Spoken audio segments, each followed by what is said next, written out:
Video assistent referi Nikita Mustafin. Avarda esa Roziya Bonu Yusupova. Juda qiyin. Mana bu yerda xato ortidan xato va to'pni oldirib qo'yishmoqda. Mezbonlarda imkoniyat bo'ladi. Yaxshi uzatma, xavfli vaziyat, zarba yo'llanishi lozim. Yo'llandi. Sherzod Esonov bu vaziyatda dastlab yaxshi harakat qilganda, endi esa qanotdan ichkariga uzatma, zarba, va sal qoldi. Yomon emas Buxoroda. Jo'rabekovning uzatmasi. Zarba Esonov tomonidan yo'llandi. Ko'p ehtimol markazda turgandim. Rodic uning ortida edi.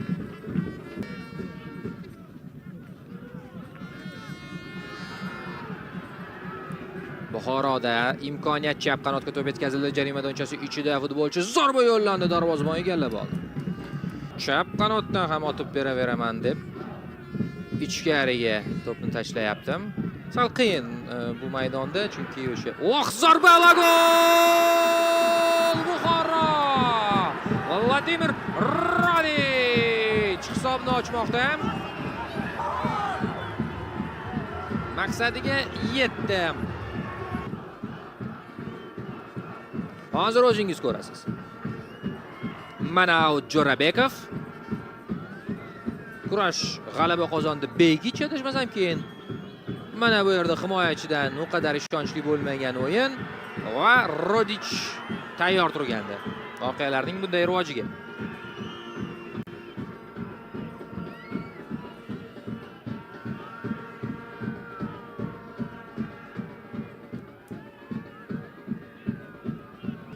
Yigirma 7 Muhammad Yo'ldoshev, 78 Vladimir Rodic gol muallifi va hozir Buxoro yana hujumga o'tyapti. Buxoroda imkoniyat, zarba va gol. Wow, qanday chiqib keldi to'p! Qayerdan, qanday, qanaqasiga? Qoyil. Mana o'sha takroriy lavha. Xo'p, to'p mana bu yerda qaytarildi. Esonov to'g'riladi.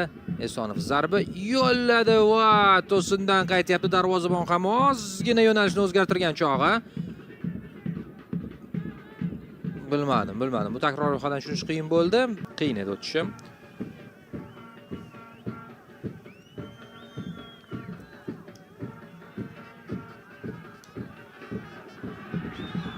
Xorazmda imkoniyat, chapdan yorib kirdi futbolchi. Uzatma markazga, juda palapartish zarba, gol! Barobar! Xorazm hisobni tenglashtirmoqda. Axrorovni bizga ko'rsatishyapti. Nima bo'ldi o'zi ichkarida? Juda ham tushunarsiz holat, ochig'im. Mana Xorazmlik muxlislar. Azizjon Axrorovmi? Gol muallifi, hozir ko'ramiz. Oldingi uzatma. Chiroyli o'tib ketdi ana bu yerda.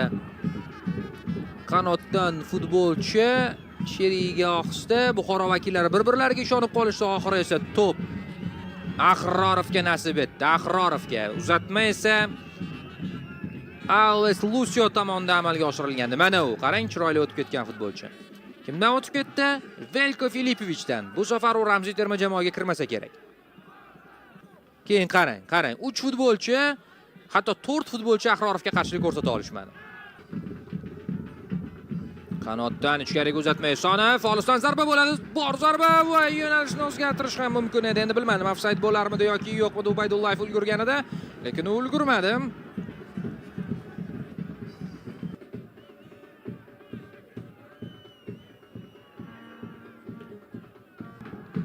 Mana o'yin qahramonlaridan biri yirik planda ko'rsatildi. Hozir ham markazda xorazmliklar to'pni olib qo'yishdi va oldingi uzatma bu xavfli bo'lishi mumkin. Ofsayd bo'lmasa jarima maydonchasiga kiradi futbolchi. Bu adashmasam zarba yo'llandi va Lucio edi.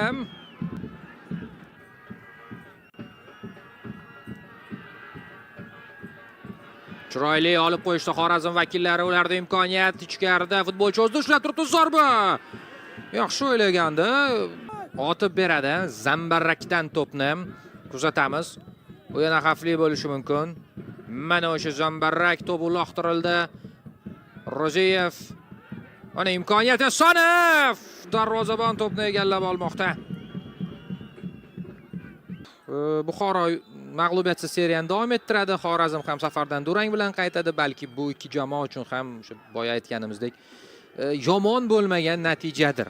Yomon bo'lmagan natijadir. Lekin g'alaba qozonishi mumkin edi. Ana shu uchrashuvda har ikkisi ozgina yana faolroq bo'lishgandi.